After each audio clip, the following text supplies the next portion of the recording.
Aloha! Welcome to KTA's Cookin' Recipes. I'm Chef Brian, and today we're going to make roasted beet and goat cheese bruschetta. Preheat the oven to 400 degrees. Cut the bottoms and tops off the beets.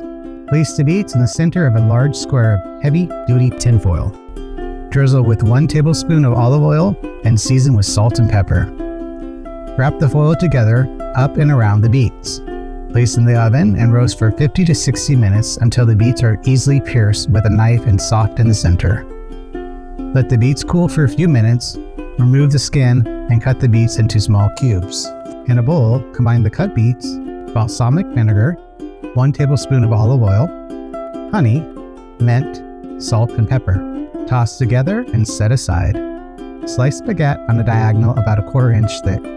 Place the slices on a cooking sheet and toast for 4 to 5 minutes until crisp. To assemble the bruschetta, spread a small amount of the goat cheese on top of the toasted bread, and then add beet mixture on top. Serve with your favorite glass of wine.